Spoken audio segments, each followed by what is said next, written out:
Buenos días a todos. Estamos dispuestos, como lo ha dicho Marcela, a contestar todas las inquietudes sobre los documentos que han sido firmados en el día de ayer. Los colombianos a veces exageramos la retórica, pero en este caso es cierto que este es un día histórico. Es la finalización de un conflicto. La guerra ha terminado y se abre el desafío de construir una paz firme y duradera. El trabajo que hicimos en La Habana ahora está a disposición de los colombianos. Realmente son los colombianos los que deciden si hemos acertado o no. Hay dos caminos. Continuamos en una situación de conflicto,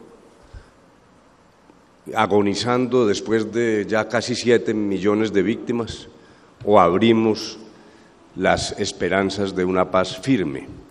En esencia, es eso lo que tienen que hacer los colombianos, contrapesar aquellas cosas que probablemente no les gusten de lo que hicimos ayer frente a la expectativa futura de terminar un conflicto y abrir oportunidades de crecimiento, de futuro, de mejoramiento de la política, de mayor justicia en el campo, reconocimiento de los derechos de las víctimas, verdad, justicia, reparación. Esos son los caminos que se le abren a Colombia. Esa es la razón por la cual, en esencia, lo que queremos ahora es que ningún colombiano se abstenga de decidir. El 2 de octubre, en las urnas, cada quien podrá marcar el rumbo de Colombia. Ese es el desafío que tenemos ahora, en medio, naturalmente, de discusiones que son esenciales a la democracia. La democracia se nutre del disenso, pero como comunidad nacional tenemos que tomar una decisión, acatar el resultado y marcar el rumbo de Colombia. Por ahora me limito a hacer esa breve introducción y quedamos a disposición de ustedes.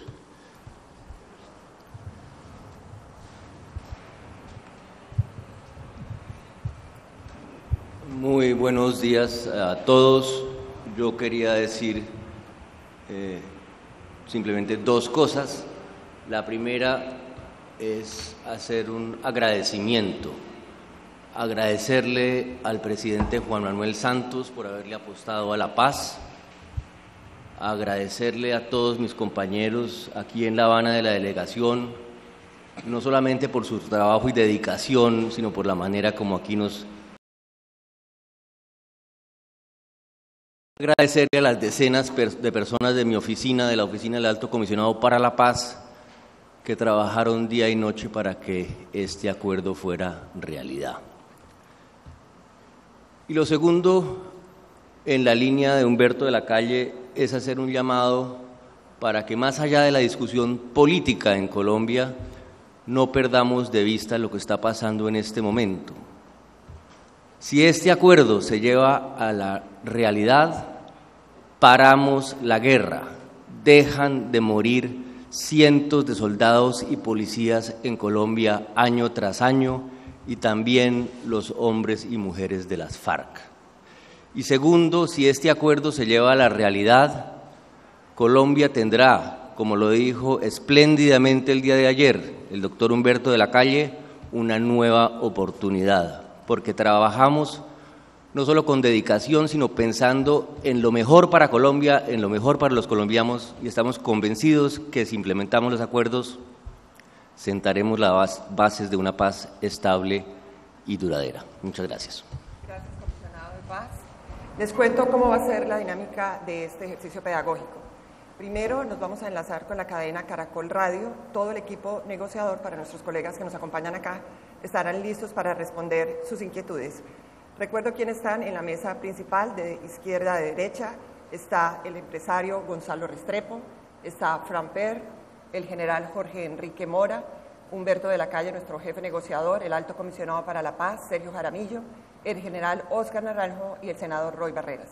Este es nuestro equipo negociador. Por favor, en este momento le damos la palabra a Juan Fraile de Caracol Radio. Señores negociadores, muy buenos días. Ante todo, un reconocimiento por estos 4 años de trabajo y por darnos la oportunidad de contarle a los colombianos estas buenas noticias. El esfuerzo ha sido mutuo y de verdad que para la cadena Caracol fue un placer contarle a los colombianos que estas negociaciones habían concluido. Tenemos varias preguntas. La primera, ¿qué va a pasar con el ELN? ¿Cuál es el llamado a esa guerrilla? La segunda, el llamado para las personas que no están convencidas y que aún después de todo lo que ha sucedido no han definido su voto en el plebiscito. Para el general Mora, para el general Naranjo, el mensaje para los que están dudando al interior de las fuerzas militares y cuál va a ser el trato para esa disidencia que hay, que ustedes advirtieron que se advirtió en la guerrilla de las FARC. Y una final, ¿en qué quedó el tema de los niños? Ese compromiso que se estaba abordando, ha concluido la negociación, pero sabemos que es un tema pendiente. Muchas gracias. Empezamos una a una, Juan, por favor. Claro que sí. El ELN, ¿qué va a pasar con la guerrilla del ELN a partir de este paso? Pues yo creo que Sergio y Frank pudieran responder esa pregunta. Como todos ustedes saben, su querido Frank Pearl, que está aquí a la izquierda, ha estado al frente de ese tema. Yo solo digo lo que hemos repetido muchas veces: el presidente Santos ha dejado claro cuáles son los términos para dar inicio a la fase pública, se están haciendo todos los esfuerzos y el gobierno espera que eso pase muy prontamente.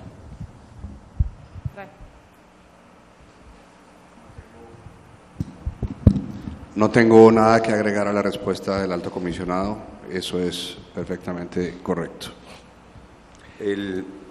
La segunda pregunta relacionada con qué decirle a quienes no han definido su voto.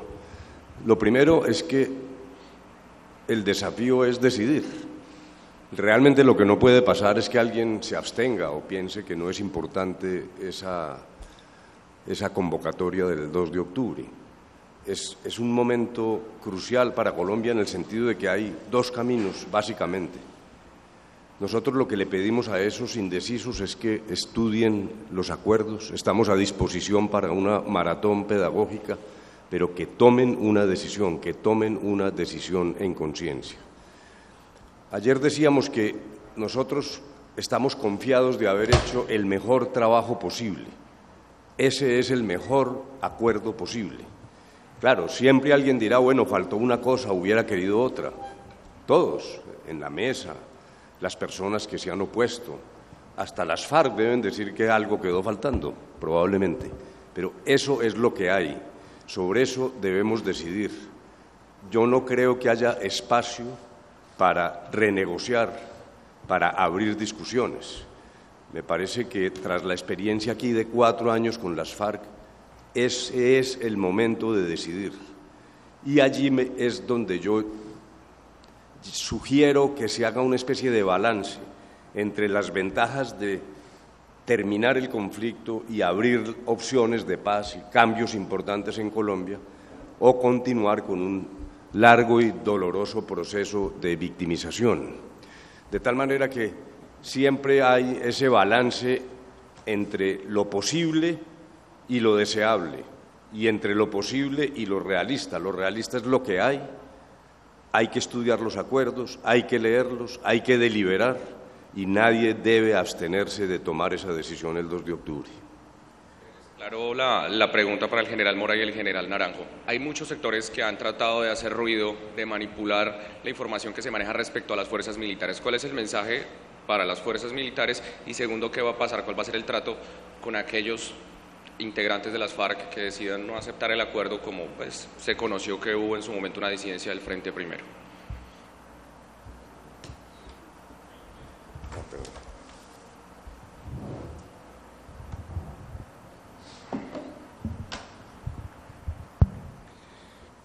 Bueno, muchas gracias. Un saludo muy especial a todos los colombianos que nos están escuchando en este momento. Con relación a la pregunta sobre las fuerzas militares, creo que lo primero que hay que decir es que le hemos cumplido a nuestros soldados y policías en lo que el señor presidente dijo desde el primer día. Las fuerzas militares no hacen parte de las negociaciones en La Habana, y hoy en día, cuando se han cerrado este proceso de negociaciones, le hemos cumplido. No se ha negociado un solo punto de las fuerzas militares en el proceso con las FARC. Nuestros soldados y nuestros policías han sido los garantes en este conflicto, han sido los que han defendido a la sociedad, los que han garantizado la supervivencia del sistema democrático en Colombia. Y en este momento debemos los colombianos dar una mirada hacia ellos, rendirles un homenaje y expresarles los agradecimientos por la misión cumplida, por el sacrificio, por la entrega que ellos hicieron durante estos 50 y pico años de conflicto. Ellos son los victoriosos, nuestros soldados y policías son los victoriosos de este proceso que se le entrega hoy a los colombianos. Y como parte del fin del conflicto, es lógico que se presenten cambios y reformas en las instituciones, pero esos cambios y esas reformas nacen de las propias instituciones. Hemos visto en estos días al señor ministro de la Defensa, al comandante del Ejército, de la Armada y de la Fuerza Aérea, hablando y presentándole al país los cambios que se están sucediendo al interior de las instituciones. Nada que ver con los acuerdos de La Habana, son simples decisiones de las mismas instituciones. Y esas instituciones seguirán siendo los garantes de la seguridad de todos los colombianos. Con relación a las disidencias que puedan pasar, como han sucedido en todos los conflictos de la historia, pues sobre esas disidencias que se pueden presentar ya sabemos lo que va a suceder. Todo el peso de nuestras instituciones se orientará hacia ellas. Eso es simplemente lo que corresponde hacer a las propias instituciones y esas son las decisiones que el señor presidente de la República le ha informado a los colombianos.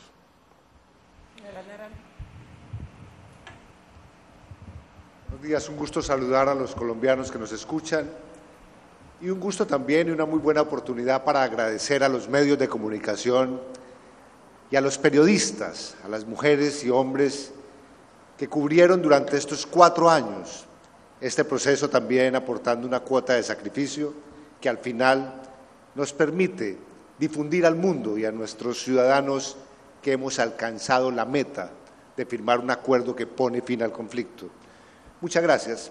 Muy brevemente, diría que cuando ha concluido esta negociación, nuestra convicción y nuestra certeza de que como negociadores plenipotenciarios del gobierno asumimos esta tarea sobre la idea básica de que llegábamos a sentarnos a construir una solución al conflicto colombiano y esa solución partía de la premisa de que Colombia, su sociedad, sus instituciones y el Estado, en ese momento, como ahora se mantiene, reposaban su capacidad negociadora en la solvencia moral y política, que significaba que no veníamos a claudicar en la negociación y que por lo tanto veníamos a construir soluciones para poner fin al conflicto y hacer de esas soluciones una oportunidad para Colombia. Y por eso transmito con toda fuerza que hoy, firmado el acuerdo, la fuerza pública y la institucionalidad queda fortalecida y vigorizada y también habilitada para asumir lo que significa iniciar esta etapa de construcción de la paz. Y puedo afirmar también que vinimos a esta mesa sobre la convicción de que poner fin al conflicto debería significar más seguridad para los colombianos y en esa materia los ciudadanos pueden tener también toda la confianza de que el acuerdo lo que facilita es que el desempeño institucional aumente sus resultados, su efectividad para proteger integralmente a cada ciudadano. Y finalmente me repito a la frase usada por el señor presidente en relación con las disidencias. Quien quede por fuera del acuerdo recibirá todo el peso de la ley. Y el tema de los niños. Lo primero, está claro que todos los niños deben salir de filas, tienen que ser liberados en su totalidad y esa es una decisión de las partes respecto de la cual no hay duda. Y eso ocurrirá en el desarrollo y aplicación de los acuerdos, como lo explicará ahora Sergio Jaramillo. Pero distingamos 2 etapas. Un primer propósito era dentro de las medidas de confianza, adelantar la liberación de un grupo de niños aún antes del acuerdo final. Como era un acto de confianza, había que aplicar la legalidad actual, y allí hubo diferencias entre las FARC y nosotros que impidieron lograr ese acuerdo concreto para un grupo de niños en momentos en que la mesa estaba funcionando. Transcurrido eso, ahora lo que tenemos es que aplicar el acuerdo a los efectos, repito, de la liberación de todos los niños. Dicho sea de paso, hay que recordar que entre los delitos no amnistiables, siguiendo los estándares internacionales, el reclutamiento de niños está dentro de esa lista de delitos que no serán amnistiados y frente a los cuales quien haya ejecutado ese reclutamiento tiene que responder ante la Jurisdicción Especial para la Paz. Le pido a Sergio que nos describa entonces el paso siguiente.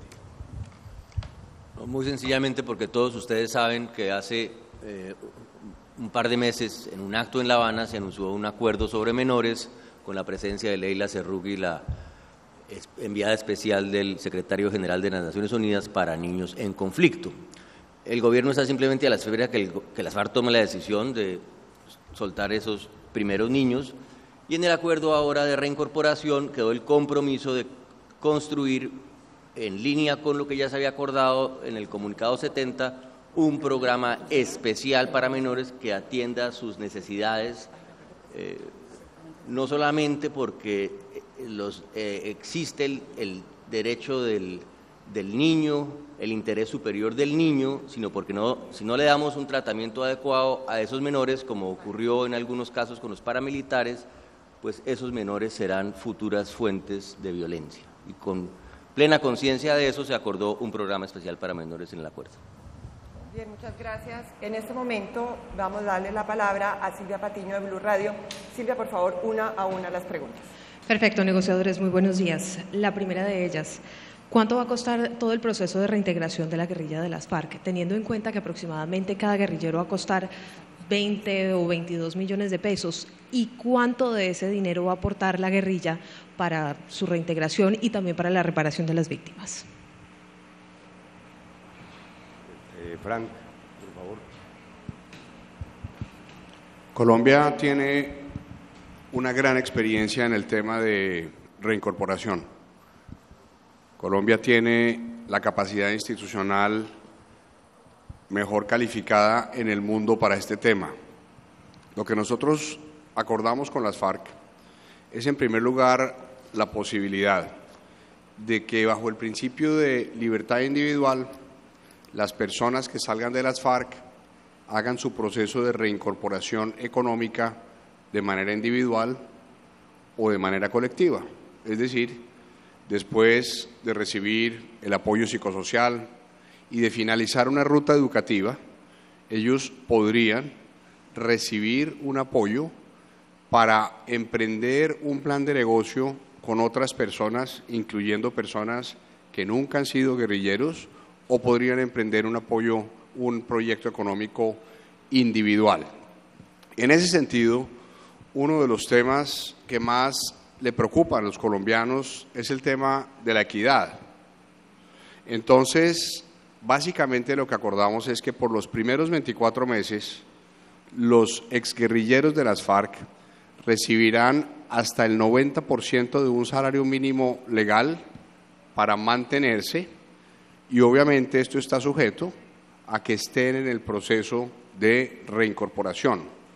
Después del mes 24, simplemente estamos manteniendo lo que hay hoy.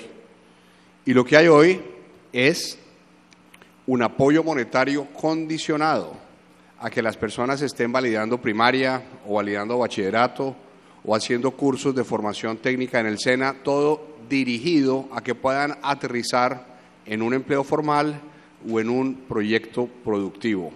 ¿Cuánto va a costar todo? Pues va a depender del número de personas que hagan parte de las listas de las FARC cuando lleguemos al punto en el que ellos certifiquen quiénes son los miembros de esa organización. Pero quiero añadir algo muy importante.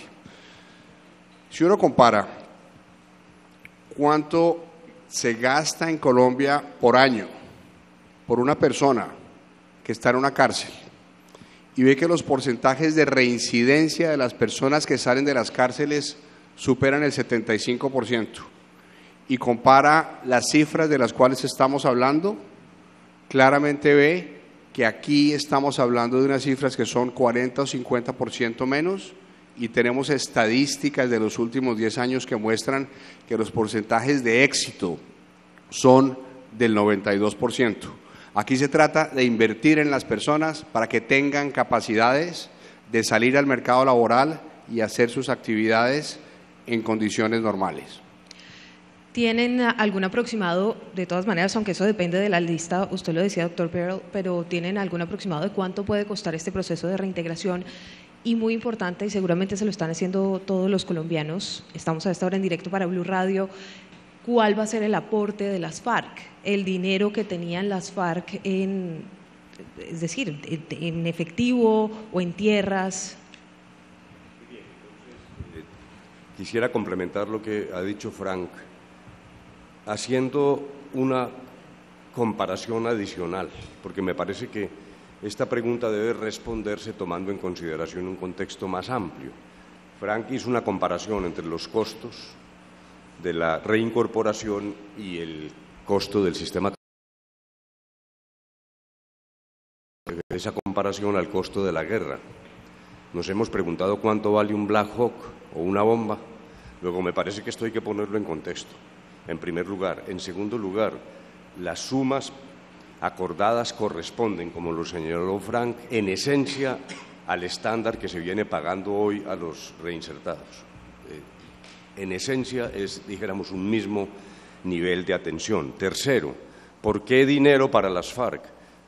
Primero, para permitir la reincorporación a la vida civil de manera transitoria, pero segundo, también es una protección para la sociedad colombiana. Lo que sería terrible es una especie de metástasis de la violencia en las ciudades si no somos capaces de administrar de manera inteligente y juiciosa un proceso de reincorporación que tenga éxito, como en efecto lo ha tenido la agencia. Luego, realmente la justificación es múltiple. Ahora bien, dinero de las FARC. Entonces, me permito recordar lo siguiente. En el capítulo de justicia se estableció la obligación por parte de las FARC de reparar materialmente. La palabra que usamos es materialmente, reparación material a las víctimas. En segundo lugar, dentro de las funciones del Tribunal de la Jurisdicción Especial para la Paz, en cada sentencia, estos magistrados tendrán que definir el grado concreto y la forma de reparación. Reparación que, repito, es de carácter material. Tercer elemento, en el proceso de reincorporación, y este fue uno de los últimos acuerdos que logramos en los días finales, se definirán las características de esa reparación material a cargo de las FARC. Y por último, muy importante, no se han tocado los instrumentos que posee el Estado para recuperar el dominio de los bienes adquiridos ilegalmente. El enriquecimiento ilícito producto del delito permite la acción del Estado, como en efecto la ha permitido, y esos instrumentos no fueron amnistiados, ni borrados, ni debilitados. Luego, la capacidad del Estado sigue siendo la misma. El presidente Santos ha dicho que desde su época de ministro de Defensa ha desplegado todo tipo de actividades para la búsqueda de esos bienes. Eso seguirá así. Eso seguirá así. El Estado no ha renunciado a perseguir los bienes de las FARC.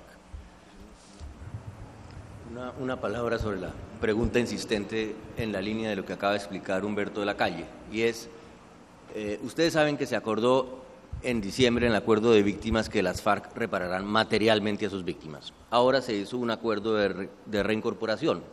¿Y qué hicimos en estos últimos días? Ligar las dos cosas, es decir, la discusión de la reincorporación se dará en el mismo marco de la discusión sobre la reparación material. Tomemos un ejemplo. Es necesario conseguir unas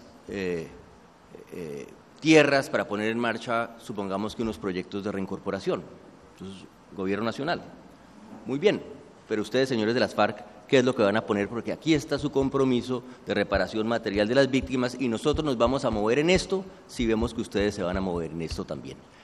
Es esa relación la que nos va a permitir asegurar que hay reparación para las víctimas y que las FARC ponen sus bienes sobre la mesa. Esta pues es una pregunta muy sencilla. ¿Cuándo es el día D? ¿Cuándo se define el día D?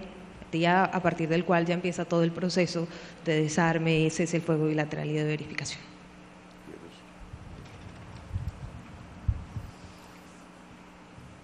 El acuerdo general del 2012, que entre otras cosas firmamos con Frank Pearl hace casi exactamente 4 años, el 26 de diciembre, dice que todo el proceso, el fin del conflicto, se desencadena con la firma del acuerdo. Sobre esa base se hizo todo un cronograma.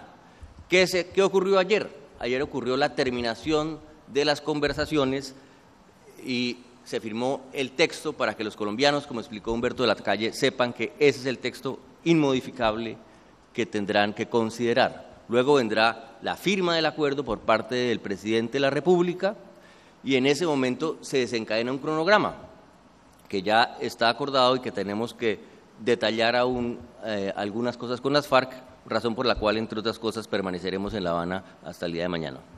Una precisión, doctor de la Calle, ¿el día D será antes o después del plebiscito? Justamente lo que acaba de decir Sergio Jaramillo es lo correcto.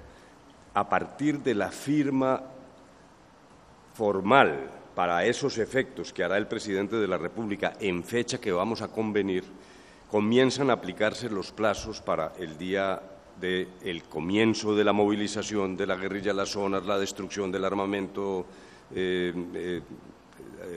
poco elaborado, todo el método de desmovilización que se pactó el 23 de junio. Esa fecha será antes del plebiscito. O sea, en el momento del plebiscito estará corriendo el reloj de los 180 días para la entrega de la última arma en poder de las FARC. Y tenemos la última pregunta en directo también para Blue Radio, que tiene que ver con la ley de amnistía. ¿En qué momento empieza a regir la amnistía para los guerrilleros? La ley de amnistía, según el acuerdo que se hizo de Jurisdicción Especial para la Paz, corresponde a una ley del Congreso. Luego es el Congreso el que debe adoptar esa ley. Y creemos que el mejor escenario para esa discusión es el sistema legislativo especial, el procedimiento especial legislativo, la vía rápida, que solo estará en marcha después del plebiscito. Allí se llevará el proyecto de ley de amnistía. Entre tanto, lo que sí hemos hecho es convenir con las FARC los lineamientos de la amnistía. Hemos discutido en La Habana las características de esa amnistía y los colombianos podrán conocer cuáles son esas características. Pero, repito, la decisión corresponde al Congreso. Ahora bien, para que pongamos en contexto la discusión, no olvidemos, si esto fuera una pirámide, los delitos que están en la cúspide, que son los delitos más graves de carácter internacional, no serán amnistiados. Siempre que hablemos de amnistía debemos recordar que hay delitos que no serán amnistiados. Y en la base de la pirámide los delitos comunes no pueden ser amnistiados. En esa zona intermedia hay delitos que pueden ser o no amnistiados en función de las circunstancias específicas de los acontecimientos. Delitos inherentes al proceso de rebelión pueden tener una amnistía más rápida. En los delitos donde hay que discutir circunstancias de hecho, por ejemplo, si un homicidio fue en combate o fuera de combate, será el tribunal el que tome las decisiones en materia de amnistía. Pero esa es, dijéramos, la hoja de ruta y, en todo caso, la amnistía corresponde adoptarla al Congreso de la República. Muchas gracias. Muchas gracias. Continuamos con este ejercicio de pedagogía. En este momento les recuerdo, están viendo la señal a través del canal institucional, de las páginas web de RTBC, de Presidencia de la República y siguiéndonos a través de la Radio Nacional. Continuamos con esta pedagogía. El turno es para Carla Alcila del canal RCE. Muy buenos días, negociadores, compañeros, colegas. Yo estoy en representación de la Alianza de Televisión, RCN Radio y la FM. Bueno, el alto comisionado acaba de decir que en el tema de menores están a la espera de que las FARC definan cuándo van a soltar a los menores. Ese punto no quedó en el acuerdo. ¿cuándo definitivamente van a soltar a los niños que se había acordado, como muy bien lo dijeron ahora? Las voy haciendo, ¿cierto? Vamos una sí. a una mejor. Vale. Entonces, Sergio, una a una. No, ya lo explicó Humberto. Ese acuerdo fue una medida de construcción de confianza en este proceso. Y eso ya se pactó, y lo único que tiene que ocurrir es cumplirse. Eso no, lo que quedó en el acuerdo final es ya el programa para todos los menores. Había una medida de construcción de confianza que era que iban a salir los primeros menores, todo está acordado y listo, las FARC tienen simplemente que proceder. Y segundo, ¿cuándo tendrían que proceder? Pues esa pregunta, si las FARC hacen una rueda de prensa, usted se la puede hacer. Por eso, pero entonces no quedó acordado cuándo van a proceder. No, porque, como explicó Humberto de la Calle, ellos por unas razones jurídicas no han querido dar el paso. Vale, bueno. En entrevista al presidente Juan Manuel Santos con nuestra directora Claudia Gorizati, él dijo que no se les iban a dar o entregar curules a dedo a las FARC. Según se ha podido esbozar en el acuerdo, me gustaría que nos explicaran finalmente cómo quedó ese punto, porque a pesar de que hay una figura que los obliga a ellos a ir a la contienda, pues finalmente pareciera que si no obtienen votos, pues se las van a dar a dedo. Bueno, entonces voy ahora a pedirle a Roy Barreras que explique, pero primero hagamos una formulación respecto del contexto general de lo que estamos hablando. Pero me tomo la libertad de complementar una respuesta anterior. Hay una pregunta que puede hacerse un colombiano: ¿y por qué le tienen que dar amnistía a las FARC? No podemos olvidar dos cosas. En el Protocolo 2 de Ginebra, que es norma vinculante al interior del sistema jurídico colombiano, la obligación al terminar las hostilidades es conceder la amnistía más ampliamente posible. Esa es la razón por la cual los delitos más graves no se amnistían, pero respecto de los demás, el Tribunal Especial de Paz examinará las circunstancias. Tampoco se amnistían, obviamente, ya lo dije, los delitos comunes. Pero primero, a la finalización de las hostilidades hay una obligación de carácter legal en Colombia de conceder una amnistía. Y, en segundo lugar, la tradición colombiana, desde el comienzo de la República, ha sido la de mantener la figura del delito político y los delitos conexos al delito político, y es en cumplimiento del Protocolo 2 y de esa tradición colombiana y de la existencia del delito político en la propia Constitución donde aparece la necesidad de proceder a dar ese paso a través del Congreso. En segundo lugar, curules a dedo no hay, ni habrá, ni se concedieron. No hay curules a dedo. Eso ha ocurrido en el pasado. A veces es bueno refrescar la memoria. Por ejemplo, si se leen los artículos transitorios 12 y 13 de la Constitución actual, en esos artículos que fueron votados mayoritariamente, incluso con aplausos por los constituyentes, algunos de los cuales ahora critican esto, allí se le dieron facultades al presidente de la República de ese entonces para crear curules y asignarlas a dedo. Eso no ha ocurrido aquí. Las FARC deberán ir a las elecciones en el 2018. Lo que se ha pactado es una especie de malla de protección, un mínimo que va a explicar Roy Barreras, porque es el incentivo para que un grupo que deja las armas ingrese a la vida civil. Termino diciendo esto y transfiriéndole la palabra a Roy. El propósito de cualquier acuerdo de paz en el mundo es la dejación de las armas y el ingreso a la vida política civil en democracia. Los colombianos no podemos perder de vista eso. La incorporación de los excombatientes a los organismos de representación es un elemento clave que exige la decisión de garantizar un resultado temporalmente, pero en el caso de Colombia, repito, este acuerdo obliga a las FARC a asistir a las urnas, lo cual me parece que le da una enorme solidez democrática a esa decisión. Una palabra antes de que nuestro querido senador Roy Barreras les explique exactamente lo que se acordó. Y es cuál es el concepto de esto. El concepto es que un acuerdo de paz con una guerrilla significa una transición política. Tiene que facilitar la participación en política de esa guerrilla. Pero por lo mismo, por lo que es una transición política, esa guerrilla debe ir a participar en la democracia, debe ir a donde los colombianos a convencerlos. Y ese es el concepto. Tienen que ir y hacer campaña, y tienen que convencer a los colombianos de sus ideas. Pero para estabilizar la transición le ponemos debajo un seguro de vida. Internamente llamábamos esto la red. Es como un trapecista que se lanza, dice, lance con su trapecio, que si no coge el otro y se cae, debajo tendrá una red que lo atrape para que no se mate, pero usted se tiene que lanzar. Senador. Bueno, buenos días a todos y a todas. Han respondido con suficiente amplitud los doctores de la Calle y Jaramillo.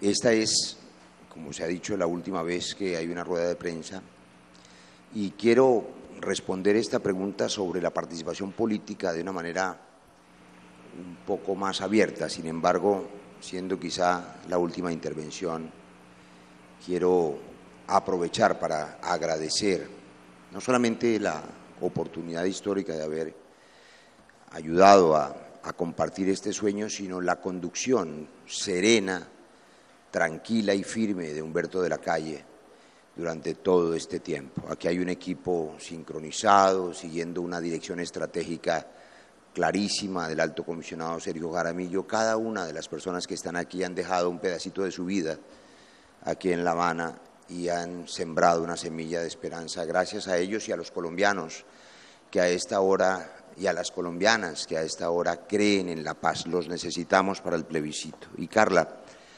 el tema de la participación política no se limita solamente al asunto de dónde van a tener vocería quienes abandonan la violencia para apostarle a la democracia. La participación política es mucho más amplia. Ustedes han vivido, los comunicadores, de manera directa, los espacios abiertos, la manera como esta sociedad cada vez más incluyente ha escuchado aquí voces, las voces de las mujeres, las voces de las comunidades étnicas, de los indígenas, de los afrodescendientes, las comunidades participando de manera mucho más amplia. El acuerdo de paz es una gran oportunidad para la inclusión política. Y en medio de eso, claro, su pregunta que ha sido respondida, implica cambiar las armas por las urnas. Solamente una frase para reiterar: no habrá curules a dedo, no hay curules gratuitas ni automáticas, no se regalan curules. Será decisión en el 2018 de los colombianos. Tendrán que ir a las urnas en unas condiciones que garanticen una mínima vocería, pero a diferencia del pasado y a diferencia de lo que se le propuso a los colombianos en la Constitución del 91 y en el referendo del año 2003, en esta ocasión nunca se ofrecieron y nunca se otorgaron curules a dedo. El señor Jaramillo ahorita hizo una explicación en un lenguaje muy coloquial, como digo yo, para Rosita, la de los tintos. El acuerdo tiene un lenguaje un poco técnico, que Rosita, la de los tintos, puede que no lo vaya a entender. Tienen acordado, obviamente dentro de la pedagogía, traducir todo eso tan técnico que de pronto una persona del común no podría entenderlo tan fácilmente, para que lo dijera y así pueda tener un factor decisorio para votar, por ejemplo, en el plebiscito y más adelante. No, sí, Marcela podría explicarlo, pero en efecto, tenemos dos elementos para responder esa pregunta. En primer lugar, la Corte impuso la obligación al Gobierno de brindar pedagogía sin propaganda, dijéramos, que es lo que nos proponemos hacer. Una cosa son las campañas por el sí, otra es una pedagogía neutra que tenemos que brindar. Y es lo que hemos comenzado en estos días y en particular a partir de ayer. Y allí habrá distintos métodos, cartillas, este tipo de contacto con los medios, en fin. Pero en segundo lugar también existe la obligación de entregar una síntesis de los acuerdos en lenguaje natural, llamémoslo así, para que puedan ser comprendidos por los colombianos. Pero aprovecho para lo siguiente. Como pusiste el ejemplo de los niños, yo quiero volver porque yo no estoy seguro de que se haya comprendido exactamente lo que dijimos. Primero, no olvidarlo, no se pueden reclutar niños, y eso está claro. Allí no hay ninguna discusión con las FARC. Está claro en los acuerdos que hay que liberarlos, no puede haber niños en las filas, primero. Segundo, el reclutamiento en los estándares internacionales no será amnistiado. el reclutamiento dentro del esquema internacional y la definición internacional, particularmente del Estatuto de Roma, no será amnistiado. Luego dijéramos, no hay ninguna condescendencia del Estado con el reclutamiento. Tercero, son dos cosas distintas que no podemos confundir. Un acuerdo de medidas de confianza que se intentó, que se pactó, que no ha sido ejecutado, y a eso aludía el doctor Sergio Jaramillo.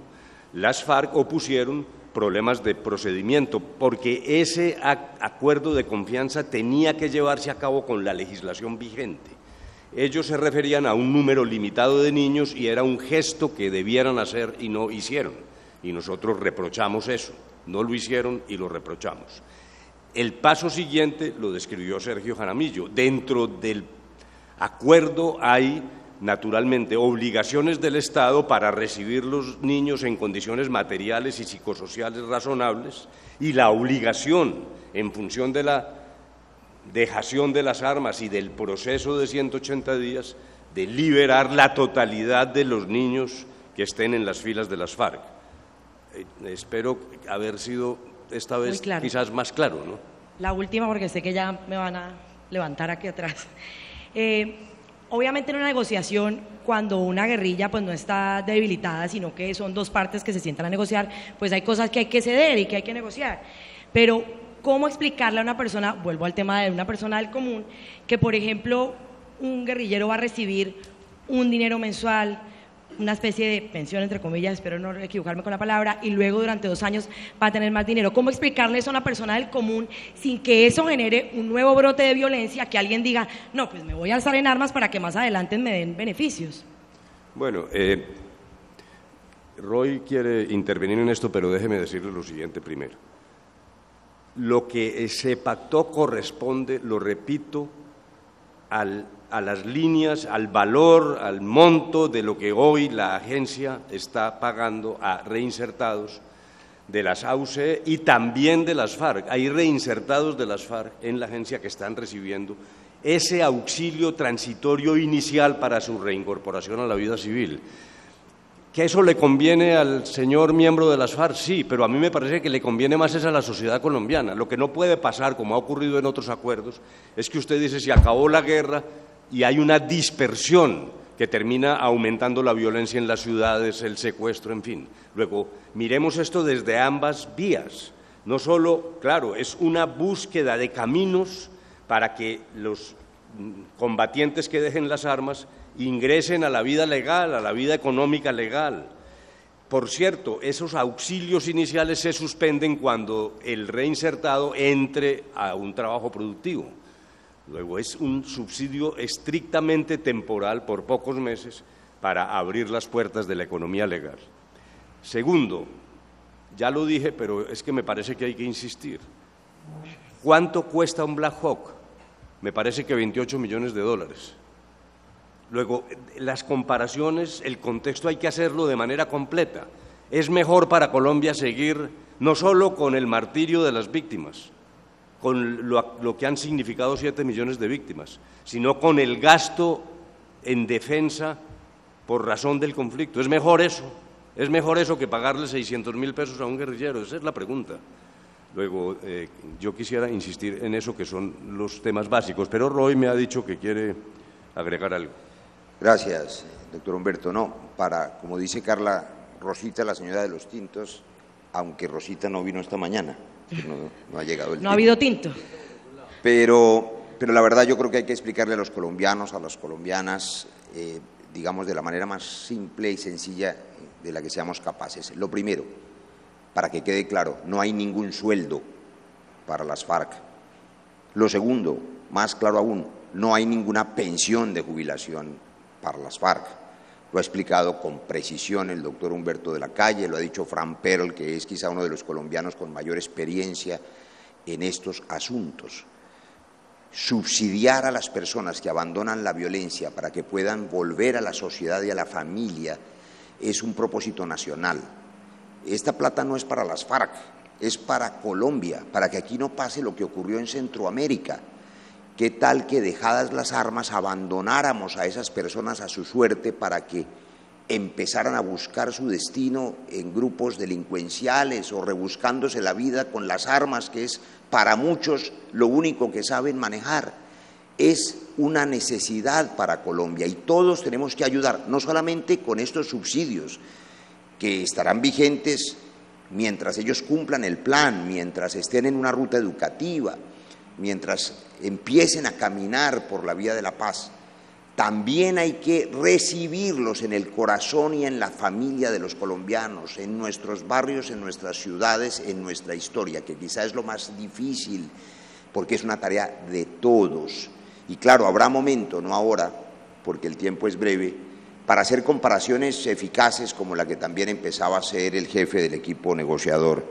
La guerra es mucho más costosa. Un solo bombardeo, revisábamos hace unos días, y no quiero referirme a cuál, pero uno de los bombardeos costó 25.000 millones de pesos y duró menos de un minuto. Y hubo muchos bombardeos en esta guerra, para no contar el costo de las vidas humanas, de manera que esto es bien poco comparado con el costo de la guerra. Y además, una última cosa, se ha preguntado mucho sobre el tema de los menores, de los niños, de las niñas. Miren, es natural que este equipo negociador hiciera esfuerzos enormes para que los niños volvieran a casa antes de que terminara la guerra. Era lo más urgente. La guerra se acabó, la guerra se terminó. Como es obvio, todos, no el grupo del ejemplo anterior, en la guerra volverán a casa. Muchas gracias. Bien, en este momento le damos paso a Andrea Rodríguez de la agencia AP. Buenos días, soy Andrea Rodríguez de la agencia de prensa AP. Una precisión y una pregunta. La pregunta está relacionada con el papel de Estados Unidos en esta situación, en este momento y en los nuevos pasos que se abren. Ayer la FARC fue muy enfática en que esperaban a Simón Trinidad. Más allá de los buenos deseos, de que Obama haya dicho cosas bonitas y que Estados Unidos esté muy dispuesto a apoyar, ¿qué se espera exactamente de manera concreta del papel de Estados Unidos en esta nueva etapa que se abre, por lo menos de aquí al plebiscito, y bueno, si después se dice que sí del plebiscito en adelante? Y si realmente lo de Simón Trinidad ha avanzado en alguna dirección. La precisión es, se dijo aquí, el doctor Humberto de la Calle lo mencionó, que la ceremonia que se espera sea la ceremonia importante, final, que de paso va a ser antes del plebiscito. Asumo que no hay todavía una fecha exacta, si la hay, insisto, me gustaría saberla, pero también el lugar donde va a ser, que ha sido otro elemento sobre el que se ha especulado mucho. ¿Dónde va a ser esta ceremonia? Gracias. Bueno, empiezo por el último punto, que es sencillo. La respuesta es: eso no está definido, ni la fecha ni el lugar, de tal manera que es eso todo lo que podemos decir. Sobre el primer punto, primero, el gobierno de Estados Unidos ha apoyado firmemente el proceso de paz, no solo el Departamento de Estado, sino la propia Casa Blanca, y de hecho, a partir de cierto momento hizo presencia en La Habana el señor Bernard Aronson, que nos ha acompañado y apoyado, al igual que la Unión Europea a través del señor Gilmore. Apoyo político, primero, clarísimo desde la Casa Blanca. Segundo, en concreto, el señor Kerry, que vino a La Habana, fue enfático en señalar dos puntos en los que Estados Unidos estaba dispuesto a colaborar de manera eficaz en todo el proceso de reincorporación y, en particular, el esquema de garantías de seguridad para quienes dejen las armas, que correspondió a un acuerdo que fue liderado por el general Óscar Naranjo. Allí hubo, dijéramos, una expresión concreta de apoyo material. En tercer lugar, el apoyo de la comunidad internacional, y no solo de Estados Unidos, ha sido sustancial. Pero no solo eso, miremos también dentro de Colombia. Por ejemplo, el sector empresarial. Yo quisiera que Gonzalo les contara qué siente él en el empresariado respecto del apoyo a este proceso. Bueno, muchas gracias a todos. Un saludo muy especial a todos los colombianos y aprovecho para una felicitación a todos mis compañeros de equipo. En realidad lo explicó bien Frank y quiero partir de allí. Los integrantes de FARC pueden optar por dos opciones. Una, la reintegración a la sociedad de manera individual y otra de manera colectiva a través de asociaciones, proyectos comunitarios que desea crear esta organización. La empresa colombiana, sobre todo en lo que tiene que ver con la agroindustria, ha tenido una presencia pobrísima en las zonas rurales de esta nación. Esa presencia ha hecho que el país se haya vuelto un país importador de materias primas que podría generar, constituyéndose en un país autosuficiente. Estamos en una latitud y en una longitud que permite cosechas y desarrollos del campo casi que en todos los días del año. Y allí tenemos una oportunidad perdida que ahora se abre para todos los colombianos. Yo he vivido muy cerca durante esta negociación los programas y las ideas que tiene la FARC en cuanto a proyectos asociativos y de grupo, y en ello requieren la asistencia y la unión con el medio empresarial, y están dispuestos a jugársela y a trabajar con ellos.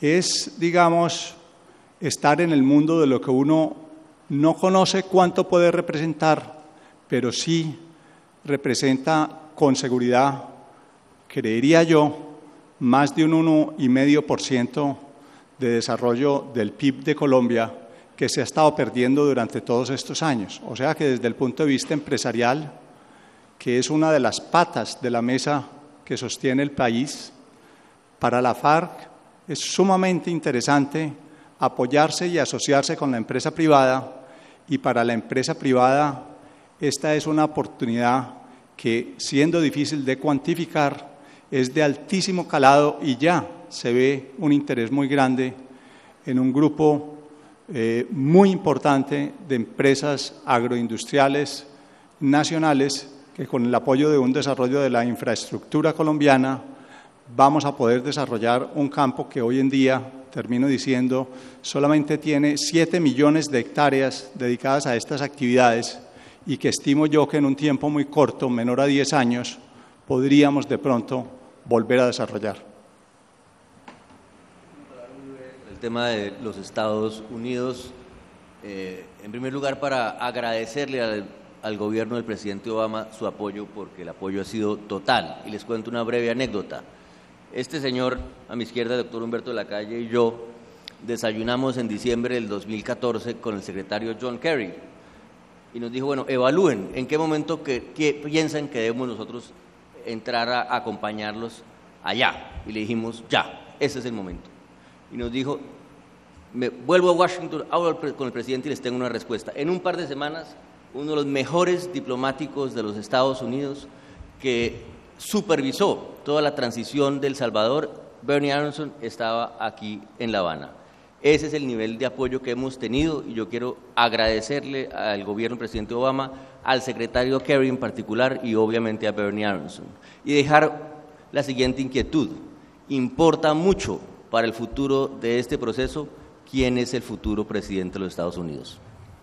Muchas gracias. En este momento damos a otra pregunta. Perdón, no era tanto otra pregunta, sino una parte de la pregunta que tal vez no la planteé bien o no quedó clara.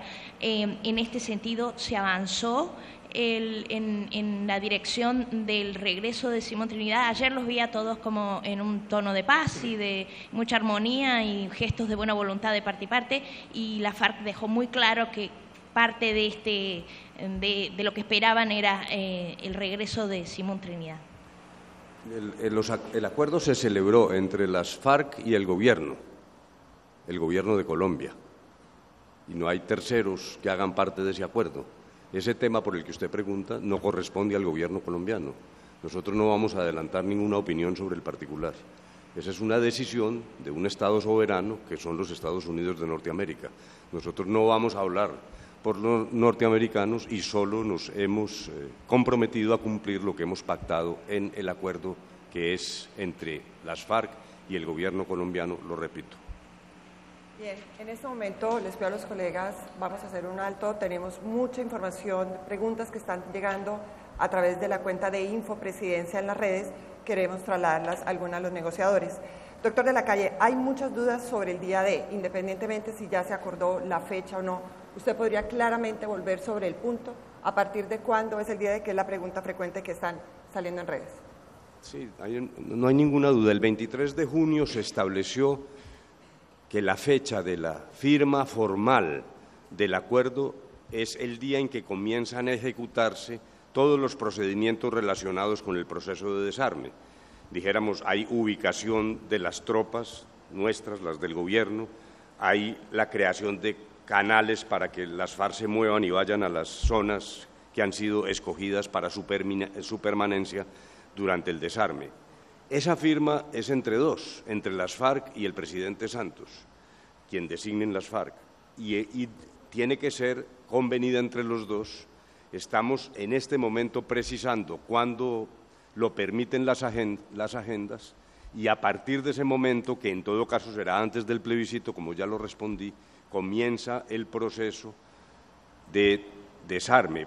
Pongo un ejemplo, 5 días después de esa firma, las FARC entran, comienza su movilización hacia las zonas, luego vienen entregas de armas por grupos de porcentaje, 30%, 30%, 40%, esas armas terminarán en manos de Naciones Unidas exclusivamente. El día 180 no habrá un arma en poder de las FARC. Pero no podemos adelantarnos hoy, es un tema en el que estamos trabajando para establecer el momento de esa ceremonia formal. Tenemos otra pregunta que nos llega a través de redes, la leo textual. ¿Los colombianos en el exterior que no estemos inscritos en embajadas podremos votar en el plebiscito? ¿Que no están inscritos? Sí, en los consulados. No, yo preferiría que el registrador se pronunciara sobre eso, no me parece que yo pueda comprometer a la registraduría. La última pregunta, ¿cuál será el sitio de reclusión de las FARC? Es correcto. Tan pronto comience el proceso de desarme y todas estas operaciones que he descrito, una vez a través del procedimiento legislativo especial se adopten las normas sobre la Jurisdicción Especial para la Paz y la amnistía, las FARC pasan a sitios especiales de reclusión que están siendo señalados por el IMPEC, bajo la vigilancia del IMPEC, a la espera luego de las decisiones concretas de la Jurisdicción Especial para la Paz. Los amnistiados, pues se les aplica la amnistía, y los que tienen que responder ante la jurisdicción quedan por cuenta de esa jurisdicción hasta que terminen los procesos y se establezcan las sanciones que corresponden a cada quien. Muchas gracias. En este momento le damos la palabra a Héctor Velasco de la agencia AFP. Buenos días. Solo 2 preguntas. La primera, ¿las FARC van a poder hacer campaña para el plebiscito? Entiendo que hasta ese momento van a todavía ser una organización armada. Y segundo, una pregunta y una precisión. ¿Por qué, si todo depende del resultado del plebiscito, arranca antes la fase de desarme de las FARC? ¿No debería entonces ocurrir después del resultado, teniendo en cuenta que cabe la posibilidad de que el acuerdo sea rechazado? Gracias. Sí, la primera, no hay política con armas. Está claro en todos los protocolos que las FARC no pueden hacer política, salvo al momento en que ingresen a la vida civil. Luego eso no va a ocurrir. Cosa distinta es que ellos manifiestan opiniones a través de los medios de comunicación, pero no hay política con armas. En segundo lugar, el 23 de junio justamente se pactó aquello por lo que usted pregunta. En efecto, a partir de la firma comienzan estas acciones que duran 180 días, al cabo de los cuales no hay un arma en poder de las FARC. Uno podría sostener la lógica suya, esperemos al plebiscito y ahí decidiremos lo que pasa, pero justamente en las particularidades de este acuerdo está claro que desde la firma comienzan a ocurrir hechos en el territorio. Bien, en este momento le damos la palabra a Juan Carlos Mateus de Caracol Televisión.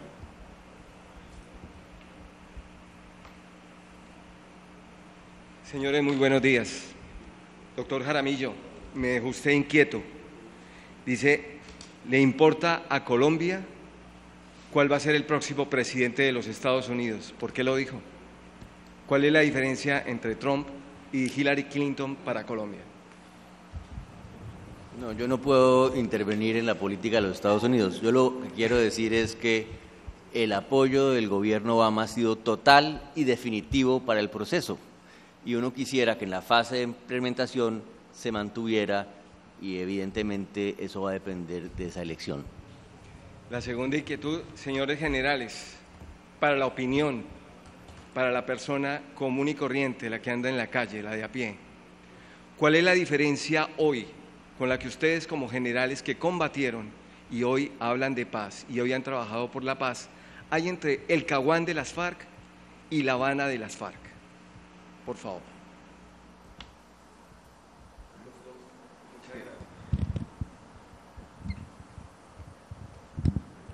Bueno, muchas gracias. Pues yo creo que la diferencia es una diferencia de fondo, es una diferencia profunda entre los dos procesos. Durante el proceso del Caguán me tocó desempeñarme como comandante del Ejército, o sea que conocí todo el interior, el manejo del proceso del Caguán. Y el proceso de La Habana lo he vivido aquí como miembro del equipo negociador, circunstancia que le agradezco al señor presidente y a los colombianos haberme brindado la oportunidad de servirle una vez más a Colombia. La diferencia es del cielo a la tierra. En el Caguán no se llegó absolutamente a ningún acuerdo, En el Caguán sucedieron cosas que nunca se pactaron ni se planearon.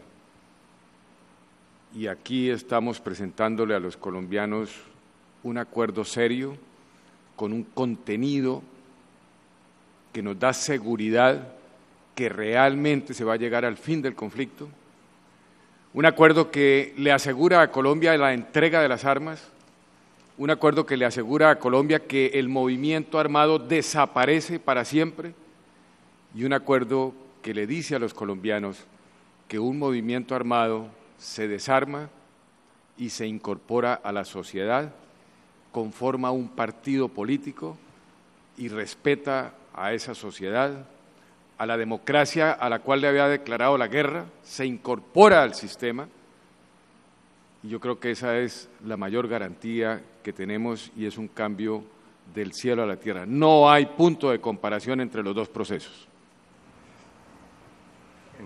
Quisiera, digamos, ahora que tenemos acuerdo final, poniendo justamente fin al conflicto, remitirme a la afirmación que hizo el señor presidente Juan Manuel Santos el día de ayer, cuando parte del reconocimiento que los gobiernos del presidente Betancur, el presidente Barco, el presidente Gaviria, el presidente Samper, el presidente Pastrana y el presidente Uribe, todos ellos hicieron esfuerzos para que la paz llegara a Colombia. Y por lo tanto uno lo que podría decir es que estamos hoy presentando este acuerdo sobre un acumulado histórico de lecciones aprendidas, de éxitos y de fracasos. Pero al final lo que cuenta es que la voluntad para que la paz llegase y hoy podamos presentar ese resultado corresponde a distintos esfuerzos de distintos gobiernos que usaron distintas metodologías, que seguramente serán valoradas cuando se hagan análisis históricos en relación con este esfuerzo. Y por lo tanto, yo invitaría hoy, en este estado de ánimo que tenemos, que miremos al futuro y que nos concentremos en lo que tenemos que hacer, porque también de manera responsable el gobierno ha dicho que poner fin al conflicto no significa haber alcanzado la paz de manera mágica o en automático.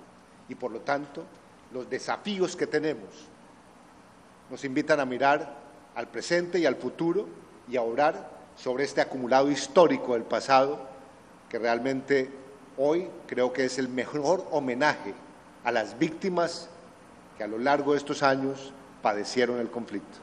Humberto, un minuto para la primera pregunta de Juan Carlos, Creo que ha dicho con toda prudencia el alto comisionado que él no puede, ni el gobierno, opinar sobre la política de los Estados Unidos. Creo que soy el único de esta mesa que sí puede y debe hacerlo, y solamente voy a decir algo.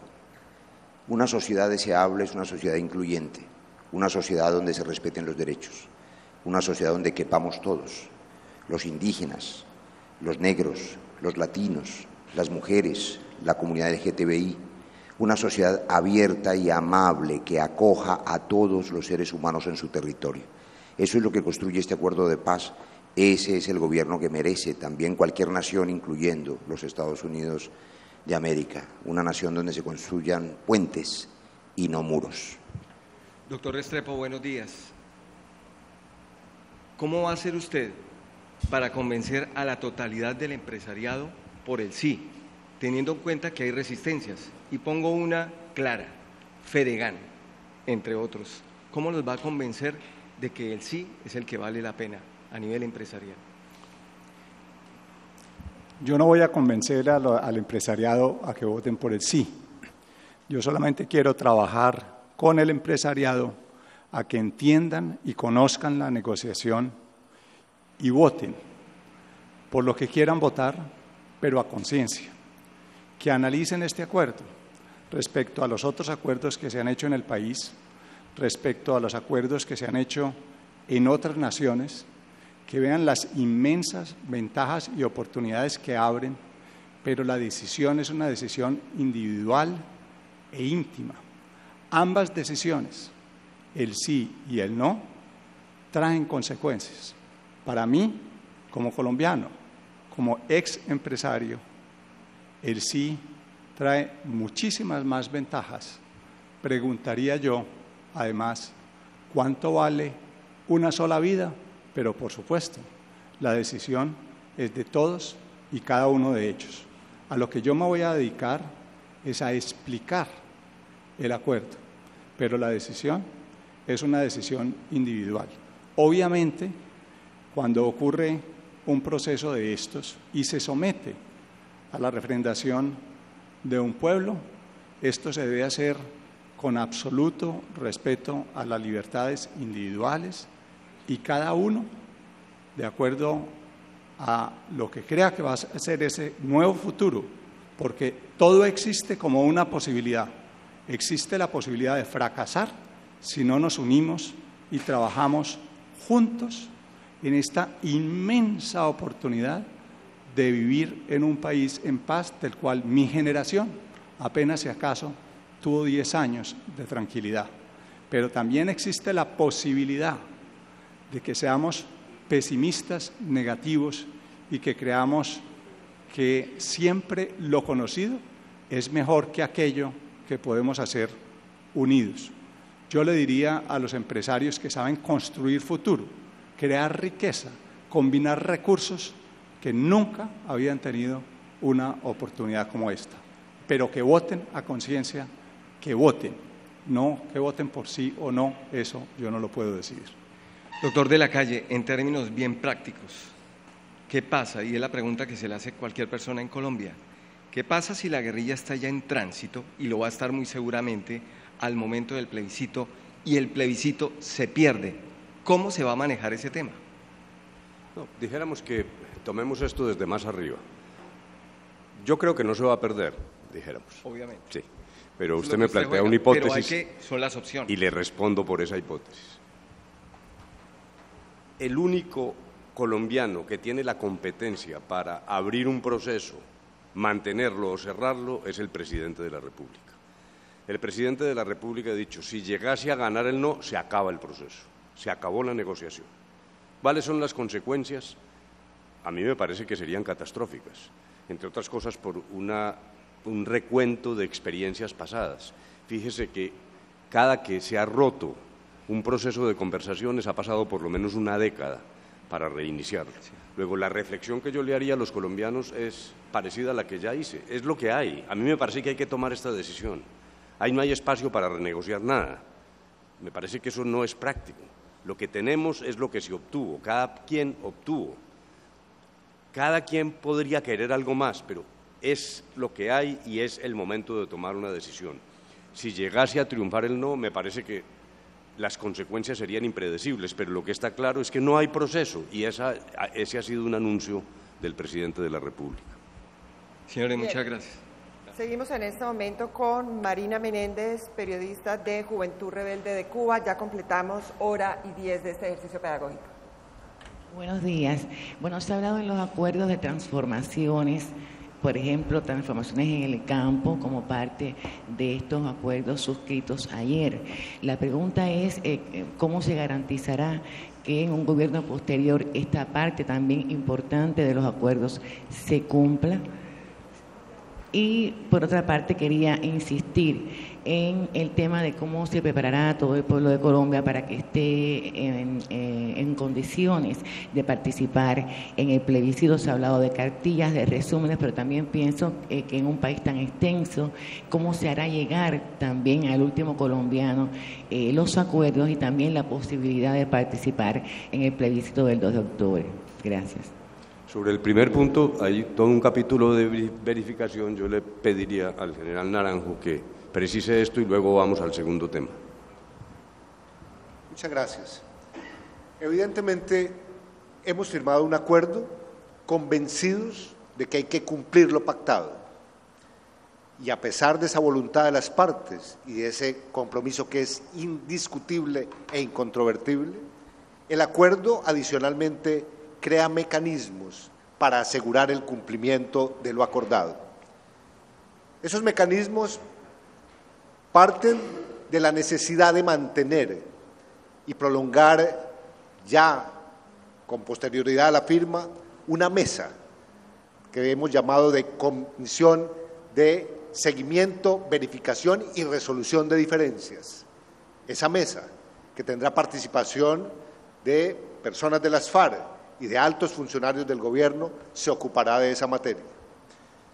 Esa mesa al mismo tiempo tiene previsto el acompañamiento internacional para la verificación a través de dos componentes. El componente integrado por los países garantes y acompañantes de este proceso, que han demostrado que a lo largo de estos 4 años han sido útiles y han contribuido no solamente a facilitar la negociación, sino a encontrar soluciones creativas y, en todo caso, a mantener el espíritu para cerrar el conflicto y poner en marcha la construcción de la paz.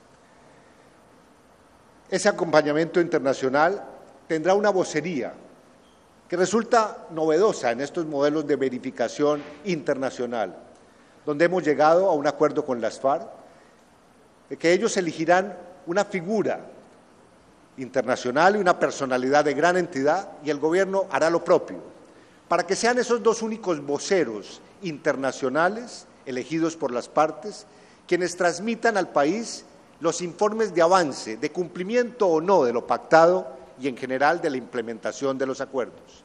Y por otro lado, es claro, ha sido público, es evidente que de cara a la dejación de armas y al cese definitivo bilateral de fuego y hostilidades, el mecanismo tripartito liderado por Naciones Unidas con componentes de países de la CELAC hará esa verificación que más adelante, finalizada esa etapa, se mantendrá bajo condiciones especiales para velar, particularmente que se cumplan los acuerdos sobre reincorporación y garantías de seguridad para los integrantes de las FARC y en general para las comunidades, porque recuerdo, el tema de la reincorporación, sumado al tema de garantías de seguridad, está construido y diseñado sobre la base de que son las comunidades, son todos los ciudadanos quienes deben recibir los dividendos de esa nueva situación, con ausencia del conflicto, sin armas y con presencia integral del Estado,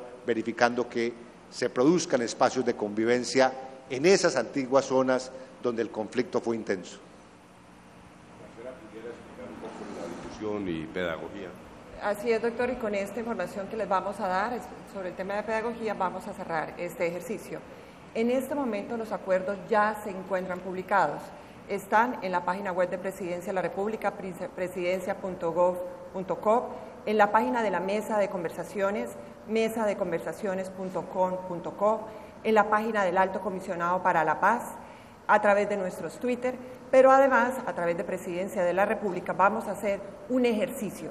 A partir de los próximos días, este equipo negociador estará visitando el país en charlas con estudiantes, con empresarios, con amas de casa, para escucharlos y para explicarles los alcances del acuerdo. Así que desde ya pueden utilizar estas páginas, estas redes sociales para conocer los acuerdos. Y finalmente, el diario oficial ya lo montó en su página web. Con esto, muchas gracias, nos despedimos. Perdón, antes de cerrar, vamos a darle la palabra al Alto Comisionado para la Paz. Una última palabra siguiendo una observación muy importante que hizo esta mañana Humberto de la Calle. Yo quisiera decir lo siguiente: nosotros, yo creo, desde el punto de vista humano, estamos aquí tan cansados que escasamente nos damos cuenta que esto se terminó, pero esa es la realidad. Esto se terminó y lo que sigue es que cada uno de ustedes, cada colombiano, tome la decisión más importante de su vida y la tome a conciencia. Y ahí tenemos que tener claro que es realidad y que es ficción. Y la idea de que puede haber una renegociación, de mi punto de vista, es una absoluta ficción. Háganse la siguiente pregunta: ¿por qué duró tanto tiempo esta negociación? Hay varias explicaciones, pero una de ellas es porque el gobierno no estaba dispuesto a aceptar una cantidad de cosas de las FARC, que las FARC llamaron sus salvedades y que las pueden leer en sus documentos, pero que no las encontrarán en el acuerdo final porque no las aceptamos. No aceptamos que hay que quitarle la tierra a los grandes propietarios, no aceptamos que hay que reformar en La Habana a nuestras fuerzas militares, etcétera, etcétera, etcétera. De la misma manera, las FARC tenían unas cosas que no podían aceptar, y una de las cosas que no podían aceptar es que no los dejaran participar en política, en una transición política, y que tuvieran que irse a la cárcel como si fueran unos delincuentes ordinarios y no parte de un proceso de paz. Eso era el punto de vista de las FARC y este es el resultado de la negociación. Eso es lo que los colombianos tienen que estudiar y pueden leer ahora en la página de la Presidencia, y nosotros vamos a dedicar, como dijo muy bien Gonzalo Restrepo, a explicar y a explicar y a explicar para que ustedes, los colombianos, tomen la decisión que quieran. Muchas gracias.